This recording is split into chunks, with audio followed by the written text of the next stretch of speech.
Hey guys, welcome back.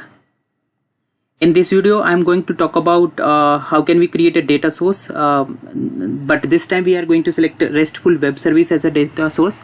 In my earlier video, I have explained how can we connect to MySQL database, as in the relational database. In this one, I will explain the RESTful web service. So basically what we are going to do, we will create a REST-based service in AEM. This is nothing but a simple servlet where we'll just return a JSON type of response. Then secondly, we'll create a simple Swagger specification. So it's just a specification for REST based services, and basically it accepts YAML as well as JSON file notation. So we'll just see, this will be a simple task. Then we will create a RESTful service data source. Then using that data source, we will create a form model, and then finally we will test the service. So very first thing is we'll create a REST service in AEM. So what I have done, this is just a simple servlet.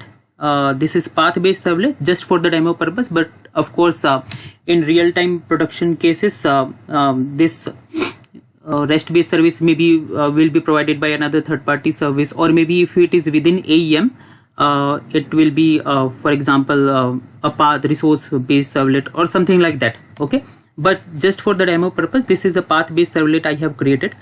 And what I'm doing is I have an object here which is get object. In this object I have few properties: name, email, date of birth, gender and grade. And what I'm doing is I'm just returning JSON response of three objects, basically check, Jill and Bill. So these three properties, three JSON object will be returned, and it will be similar to this. Okay, so this is first thing we have to do. Second thing is we'll create a simple Swagger specification. So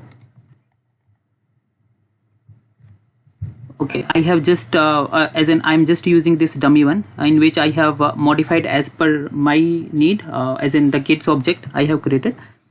So you guys can check on the Swagger specification. So but basically few attributes what we have to specify is the version, etc., the host where we have deployed. Since I'm using localhost 4502, so for me it will be localhost :4502, and what is the type it consumes as well as produces, so a JSON type. And then schemes, I am using HTTP only. It can be HTTPS as well, title, version, etc. And then basically on which path my servlet is available. So I have configured it on this path, bin tech talk with Ritesh kids. Yeah, and then few other fields. For example, if I'll just have this servlet for get call as well as post call. And then basically response type, if it returns 200 or 405, then what is the as in description, etc.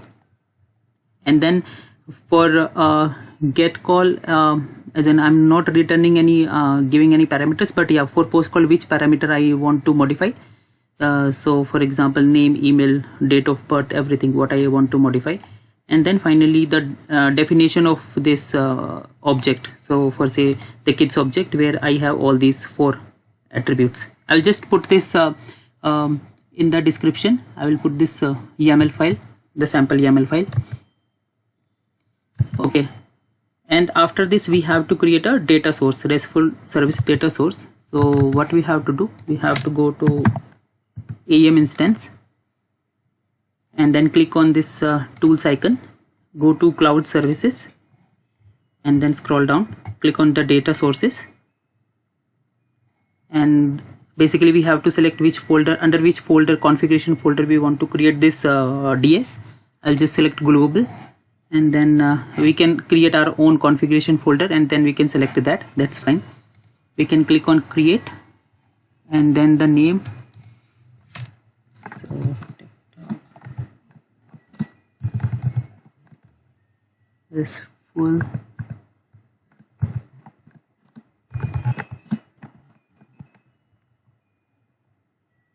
Yeah, and then the type.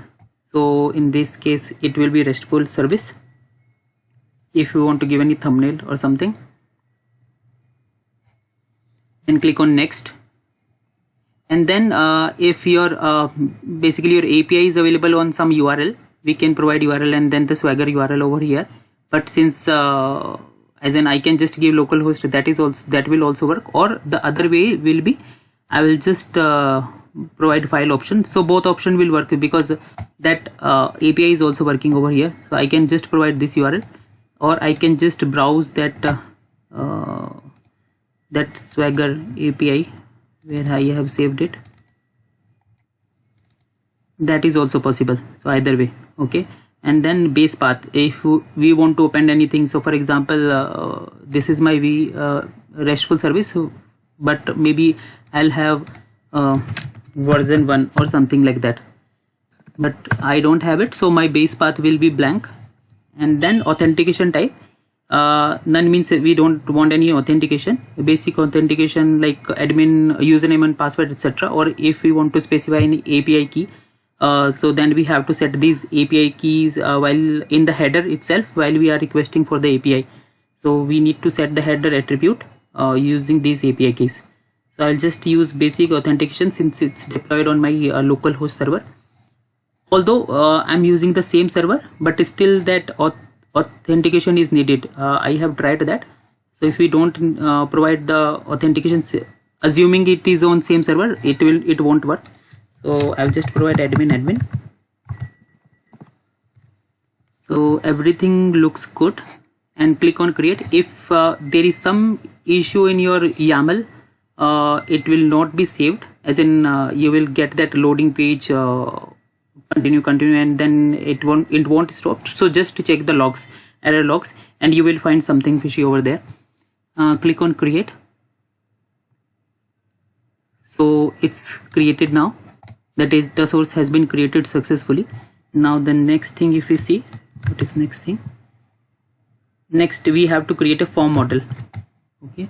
So to create a form model, what we have to do, go to the EM server, and then the very first here on form style, click on the form style, and then click on data integration, and then click on create, and then form data model.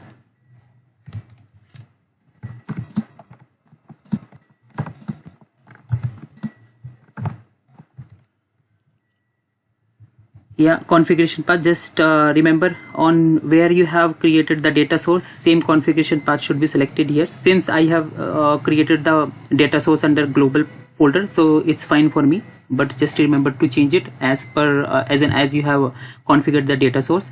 Then click on next, and then here you should get that data source, basically what we have created in earlier step. So just select that and then click on create. So if you see, there are other data sources as well. So this is the data source, my database we have created in the earlier video, that is for MySQL. Another data source is also available out of the box, that is user profile. Maybe I will create a separate video on this, as in how can we use the user profile data source as well. Okay, but yeah, for this video, RESTful web service, select it and then click on create. Okay, let's edit it. So if everything goes good, you should not find any triangular shape here. That's for any error or something. If you find it over here, just check the error logs. There should be some error in the error logs captured. So as in whatever we have in our YAML file, the same configuration should be schema, etc. as well as the services. So I have created this YAML for get as well as post method. And here we should see all the attributes whatever we have in our schema: name, email, date of birth, gender, and grade. So what we will do, we'll just select it, and then finally we will verify the services.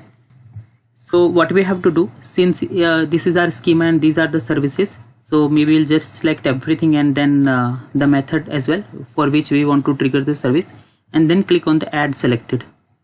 So once it's selected, we can go to services, and then we have to basically edit it first. Let's edit the properties, and since it's just one web service, there is nothing dynamic in nature, so just click on done, and Now we should be able to test this service.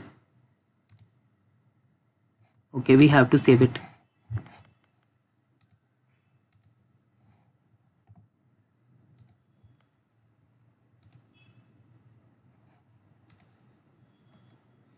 So here we are getting all the information as in using the get service. So it's working fine. So this is how we can configure RESTful web service, and then we can include it in our AEM forms using data source. In my next video, I will cover maybe another data sources, maybe user profile one. So stay connected. Thank you so much for watching.